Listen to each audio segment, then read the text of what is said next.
Bonjour et bienvenue sur SpiderNet TV. Aujourd'hui, j'ai le plaisir de recevoir Luc Debert de l'Université de Lorraine qui va nous expliquer un petit peu quel est son usage de Sphère et comment il a pu, par exemple, réaliser une visite virtuelle de la faculté d'art et de littérature de Nancy, mais aussi comment il a pu, dans un autre cadre, réaliser ou plutôt recréer un château du XVIIIe siècle en 3D, toujours inclus dans Sphère. Bonjour Luc et merci d'avoir répondu à notre invitation. Ok, bonjour. Je me présente rapidement. Je travaille à l'Université de Lorraine au Mhm. service des usages numériques et dans la section audiovisuelle. Ok, J'ai plusieurs casquettes. oui. Je suis responsable technique, réalisateur multimédia et audiovisuel et aussi de formation graphiste 3D. D'accord. Et ça aura son importance tout à l'heure. Est-ce que tu peux nous dire un petit peu dans quel cas tu as eu envie d'utiliser l'immersion, la 360 et la VR, s'il te plaît? Bien, ce qui m'a donné envie d'utiliser la VR et le 360, c'était une volonté de dynamiser l'atelier 3D, donner une nouvelle forme à nos productions. J'ai dans un premier temps utilisé en son temps le VRML, le QuickTime VR, et tout naturellement, je me suis orienté vers le 360 parce que c'était des choses que je voyais dans des colloques, entre autres au Satis, en STIA ou à Laval Virtual. D'accord. Et pour toi, quels sont les apports de l'immersion dans la formation, dans le monde de la pédagogie? Puisque effectivement, tu travailles pour une université, même si tu n'enseignes pas directement avec ces outils-là, toi. Oui. Alors, pour moi, l'apport, c'est avant tout une dimension ludique, Mhm. une captivation de mon auditoire, et c'est vraiment un levier de motivation très important. Ok. Ce que j'ai pu remarquer, c'est que quand on fait des expérimentations avec du VR ou de la 360, le jeune public, c'est très difficile et c'est de leur retirer le casque. Ils sont vraiment ils sont très motivés, ils sont passionnés par ce qu'ils voient. Les autres raisons, ça permet aussi de résoudre les problèmes d'accès à des lieux qui sont soit confinés, soit tout simplement difficiles d'accès. Et puis moi, ce qui m'a aussi intéressé dans le 360, c'est qu'on pouvait y créer des univers oniriques et utiliser la gamification ou le rich media pour créer un univers un Très peu plus vivant, un peu plus imaginatif. Et oui, Voilà. beh, alors on va peut-être commencer sur le côté, captation de lieux. Je sais que tu as donc, comme je le disais tout à l'heure en introduction, créé une visite virtuelle complète de la fac de lettres, arts et littérature de Nancy. On en placera quelques images, hein, dans la vidéo. Je voulais savoir un peu quelles sont les questions que tu t'es posées en amont, de cette réalisation en termes d'ergonomie, comment arriver à maintenir l'attention du visiteur, comment arriver à lui amener finalement une expérience la plus complète et la plus intéressante possible?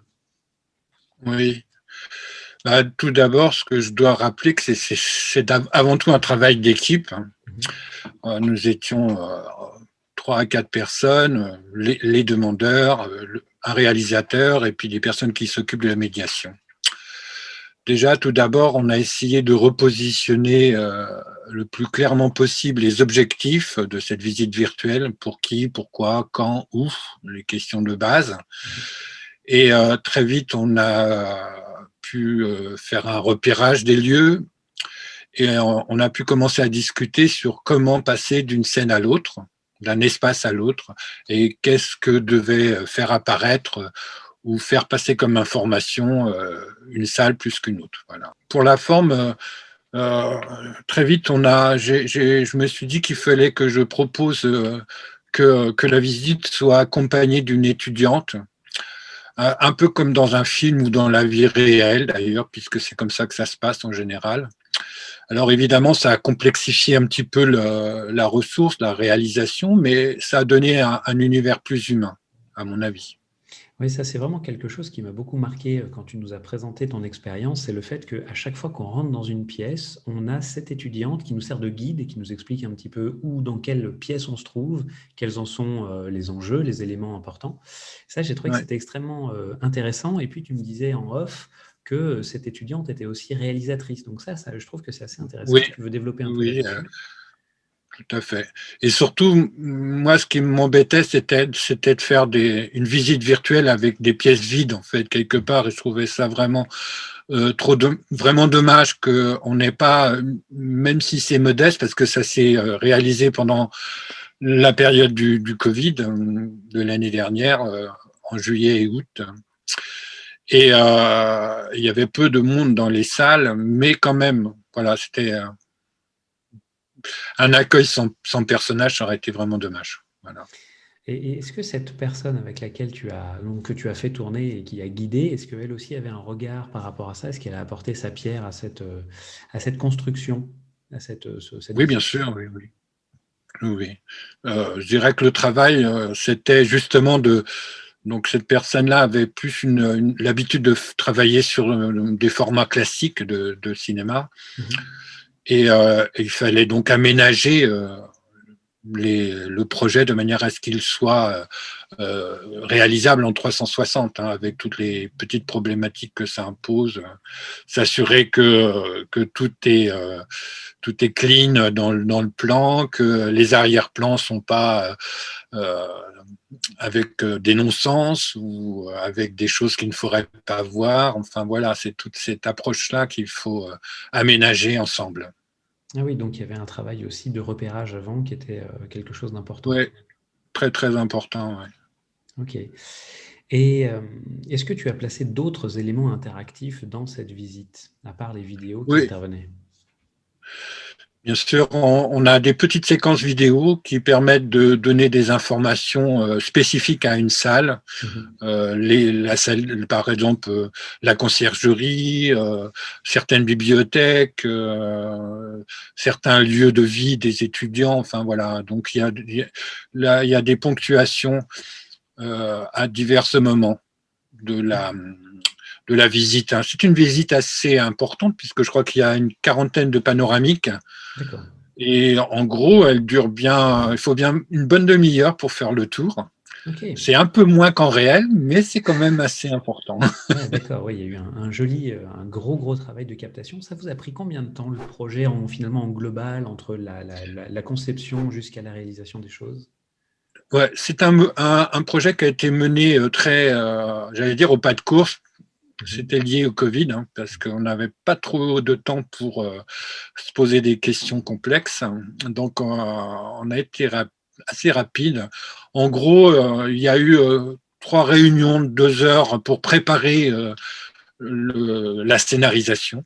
D'accord. Ensuite, il y a eu trois journées pleines pour faire les panoramiques, les 40 panoramiques et les vidéos, les petites scénettes vidéo. Mhm. Voilà.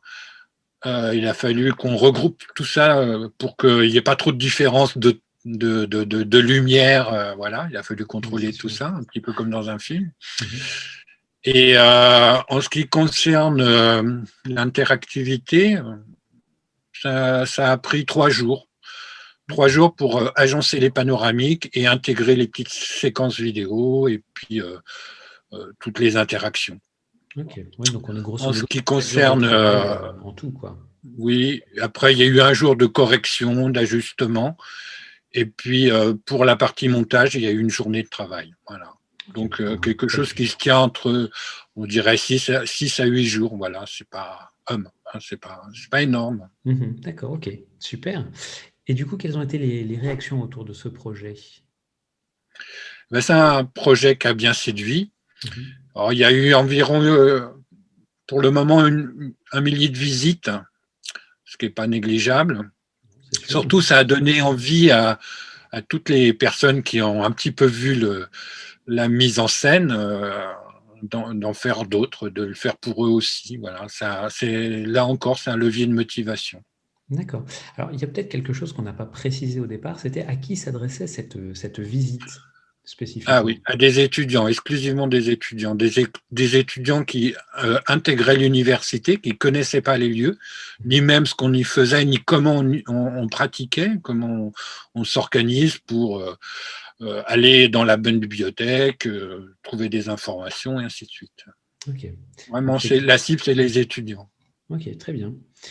Euh, Petit point après, peut-être un peu plus technique, mais pour ceux qui nous regardent, ça peut être intéressant pour ceux qui se posent la question de pourquoi pas se lancer eux aussi dans ce type d'aventure. Quel matériel est-ce que tu as utilisé pour faire tes captations? Puis après, évidemment, il y a eu l'usage de sphère, comme on l'a déjà dit plusieurs fois. Oui. Alors, moi, j'ai utilisé une petite caméra, une TETAV de chez, j'ai oublié le nom, mais qu'importe, je vais peut-être retrouver. On le remettra en description, parce que moi non plus, j'étais pas prêt. Donc, c'est une petite caméra avec deux objectifs 180 et du coup, ça prend 360.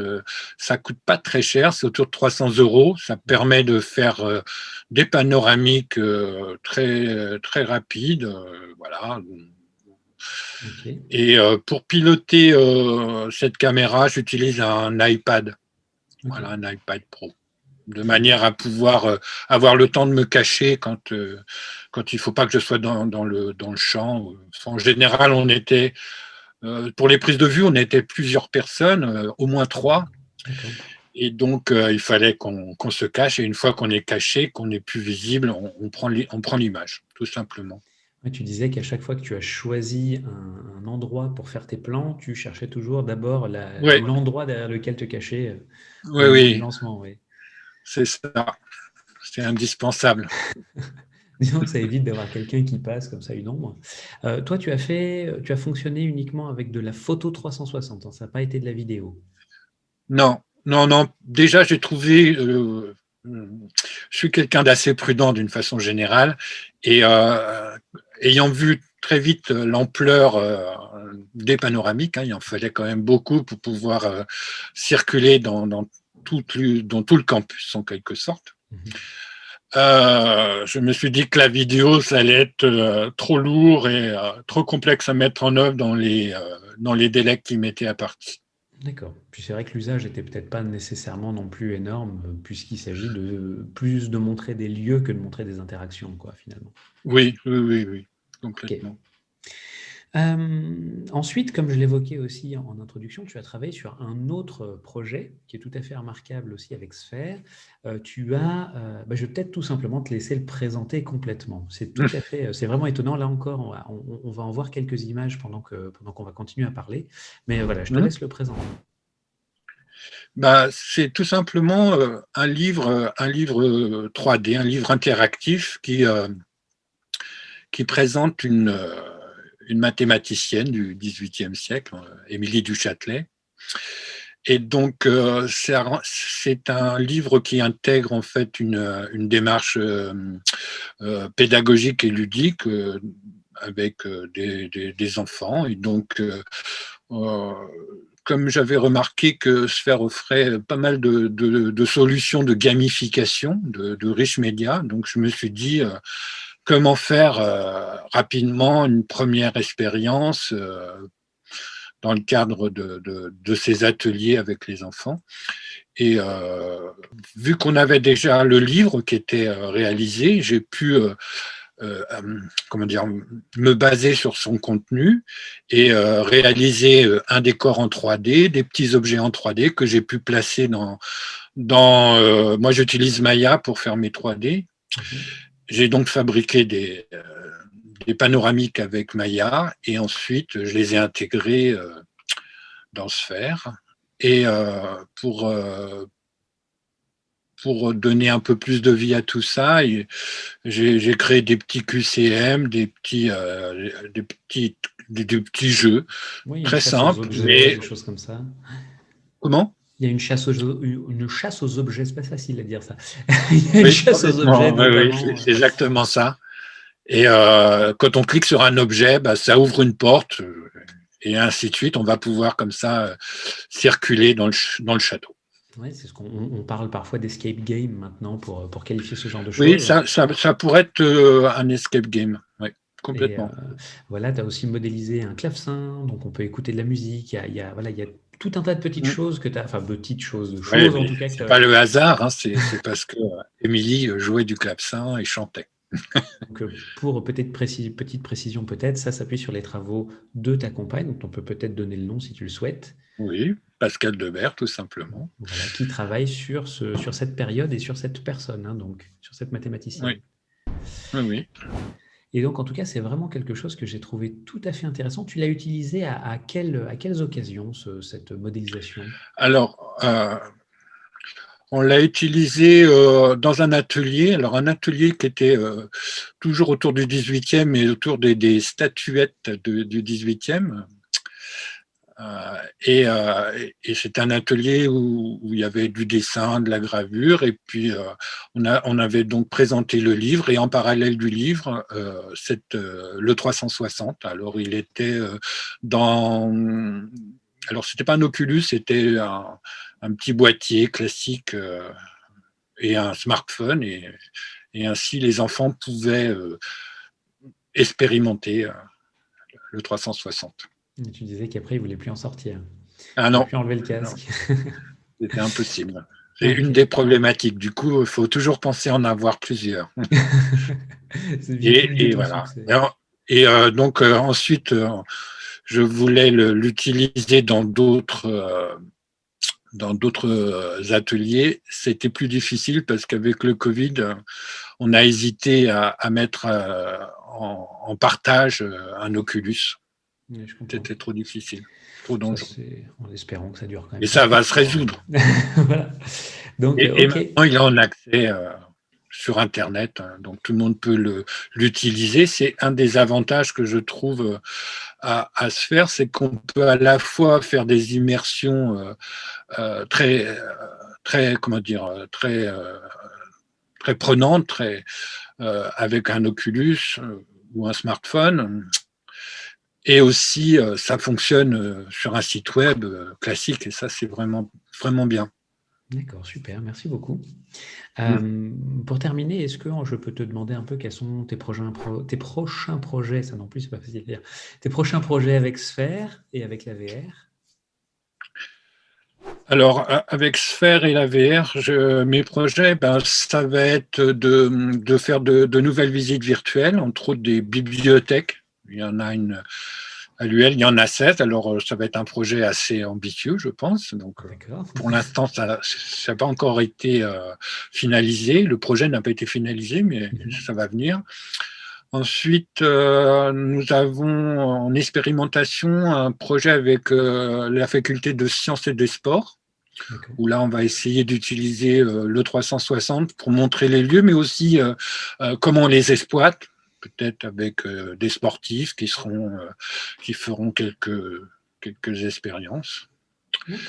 Et un troisième, et là, ça sera peut-être, non, mais c'est même sûr, ça sera en 3D cette fois-ci, sur l'aménagement des espaces de vie des étudiants. Voilà. Ok, super, très bien, très Mm. intéressant. Donc tu vas aussi passer à des captations vidéo de 360 cette fois-ci, au moins pour le sport par exemple ou... Oui, certainement, certainement. Ok, bah écoute, on sera ravis si Peut-être tu avec souhaites. une caméra plus performante, mais on verra Ok. plus tard. En tout cas, on sera ravis de pouvoir voir ces nouvelles expériences si tu veux bien les partager avec nous, si ça t'est possible en tout cas. Oui, bien sûr.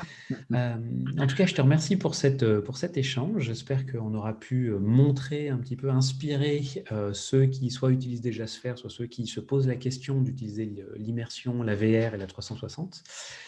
Merci à toi pour ton temps et pour cet échange.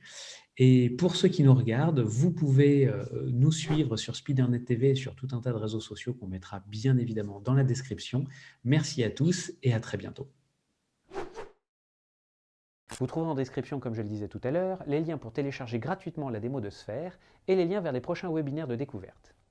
Vous pouvez également vous abonner à notre chaîne YouTube Spidernet TV pour suivre nos prochaines émissions et découvrir les bienfaits des EdTech et de l'immersive learning tels que nous les concevons.